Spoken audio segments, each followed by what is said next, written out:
Hi everyone. Recently I had a little epiphany and I was just like thinking about life, and I had this thought that I'd love to share with you. So over 15 years ago I auditioned for the conservatory here in Rotterdam, but did I ever tell you I almost didn't get in? I don't like to set myself harsh goals. I usually just go with the flow and I just live with what life throws at me. But aside from that, the going with the flow thing, there's always been one goal I've dreamed about.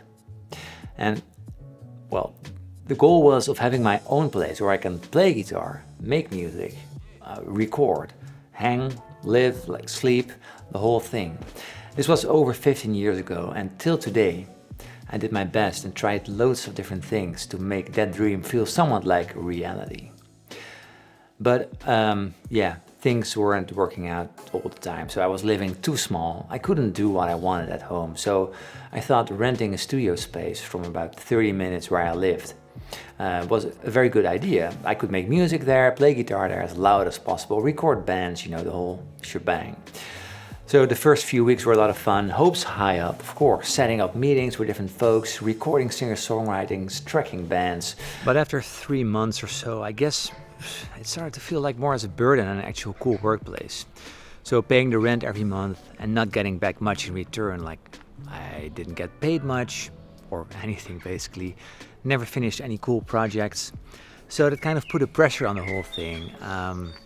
It's not that I couldn't cope with the pressure, it's just the pressure wasn't particularly a solid foundation for the work that's supposed to be happening actually. So in the end I was in the studio for I guess 9 months before I just knew things wouldn't work out, and yeah, I cancelled. So it was right after that I decided to just do it with what I got. I put my guitar stuff in that very small room that didn't have like much of a purpose up till now, and I put a desk in that hardly fit, a computer, some guitars, and decided to get going. And how did that work out? Well, actually, it got me here.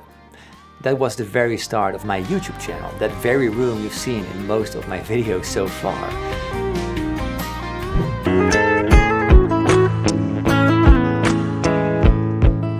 And it brought me exactly where I hoped it would bring me. All this time I just had the means to do whatever I wanted, but I didn't know. I thought I needed a whole bunch of stuff, an expensive studio and all the gear. I didn't need my dream studio to be successful or to do the job I wanted to. I did it with what I had and I just went for it, and along the way I found ways to make it work for me.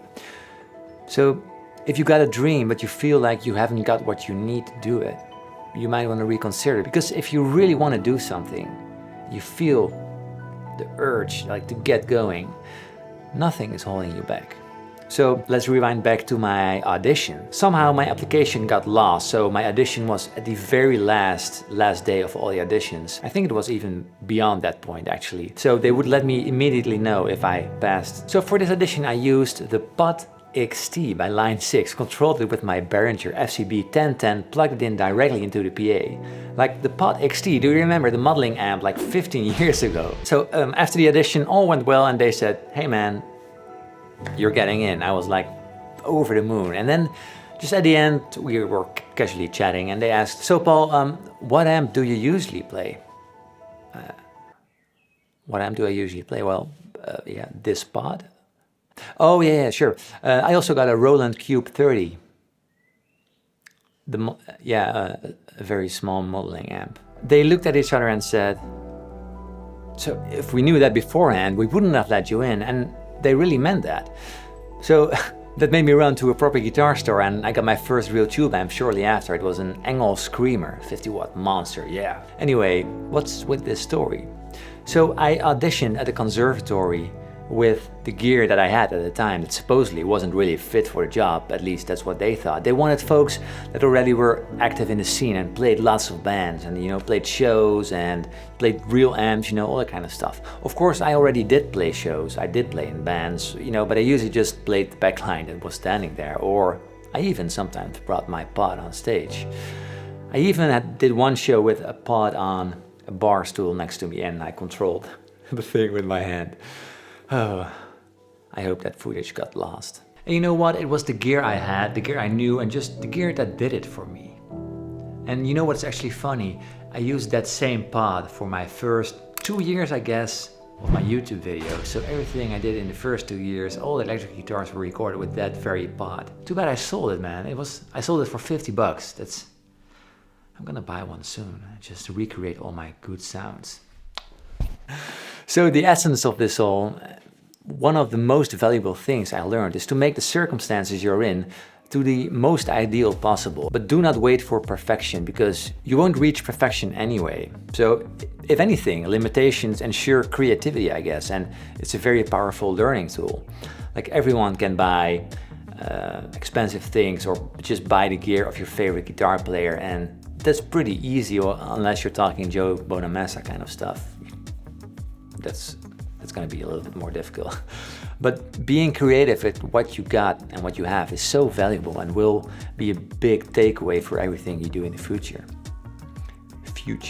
So if you don't have the pedal you want, try finding other ways of getting closer to the sound you want. That can be with a different technique. Your sound is 90% in the way you play and how you play and what you play. Nobody needs a $400 pedal, and the biggest gain in your playing and in your sound is like 90% in the fingers and the technique you use to play. So it's funny, the same goes for making videos. The place I started in was so small. So if you haven't seen the studio tour, check out this link, by the way. You can see all the ins and outs and the behind the scenes of the old studio. But I just found ways to make it work, despite the neighbors, the acoustics, the hassle of setting up the right shot. Yeah, it worked for me, it's fun. And how bizarre that place actually got me to the place where I am right now, like in what I can generally call like my dream studio. How cool is the wall of guitars? I mean, this is my dream. I literally dreamed about this. So that's nuts. I didn't need this space. So a studio tour will definitely come when things are finished, where things are just crazy slow at the time. You know, delivery times for furniture and stuff. I'm just waiting. The acoustics are terrible. That's not good. So anyway, thank you so much for watching, and I hope this video somewhat inspires you, to just get going, make stuff, record stuff, write songs. You probably have everything you need already.